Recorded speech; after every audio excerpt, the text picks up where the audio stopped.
Buddy, I wanted to share with you a little breakthrough moment, a little eureka instant. I love it when things come together, and sometimes they come together so well in the process of motion. So I had my commute today on the old ugly stick there, and it took me from the beach where I live out to the desert where I work and back. And while I was going out, I was considering this thing that's on my mind a lot lately, the Great Indifference, which I haven't really properly defined. But I'm working on it. It's a tough one because it's the kind of thing that borders on this kind of things I don't like, which are non-objective, measurable, non-measurable, non-tangible of any sort. You know, anything that shrieks of poetry. Dare I say philosophy? Religion or woo, that requires emotion. I do trust emotion. I don't favor it as a vehicle or an instrument of discovery. Yet, if what we have in our heads, to come back to the philosophy, if we have in our heads to get by in the world, to have like use the word framework of consideration and rules and guidelines, ethics, morals, whatever the case may be, then which is really a fiction of sorts. It has to sometimes go into that area. Sorry, there's people. I'll lose my train of thought.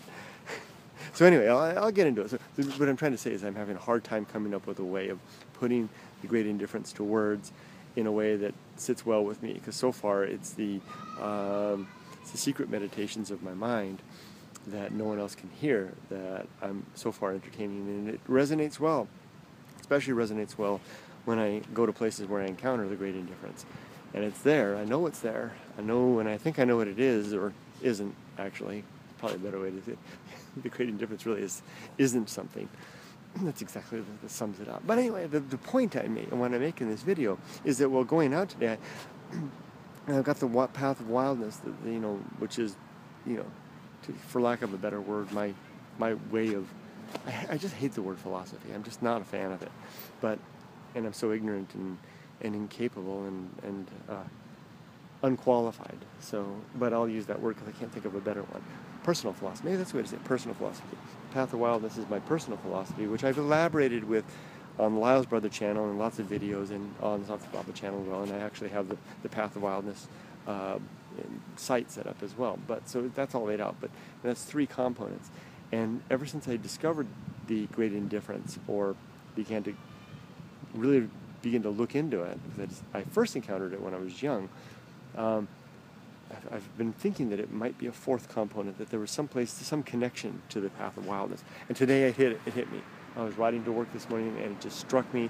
I figured out how the Path of Wildness can include the Great Indifference. So there are indeed 4 components to it, and that the Great Indifference, in fact, not only is a component of it, a welcome component, but it actually makes a lot of sense. It fits in perfectly and explains a lot. And I am going to embrace this. The trick is that I still have to work on forming my words and framing my thoughts in such a way that I can share it.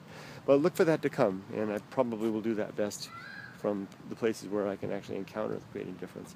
So, and if that doesn't sound intriguing or weird or freaky, weird, just kind of, I hate just even talking about it makes me want to throw up a little in my mouth, because it's everything that I try to avoid, stuff of the world that can't be measured. Yet in some ways, stuff of the world that can't be measured feels and fits in some ways. Maybe it's the empty space, the margins around what we construct. That's probably exactly what it is. It's the empty space around it, especially with regard to the Great Indifference. Don't worry, it's nothing spiritual. It's nothing godly or worldly or nothing godly or spiritual or connecting with any intelligence or sentience. Nothing like that at all. In fact, it's the exact opposite of that. It further reinforces my my secularism and my bias towards the hard and fast of the life and death and the absolute of death, absolute nature of death.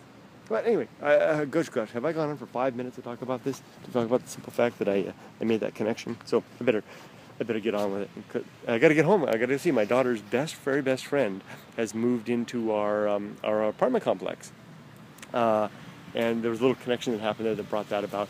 It's a very nice thing. So Emily's got her summer starting, and she's going to have her best friend as her neighbor. What, isn't that nice? Not her immediate neighbor, but in the same facility.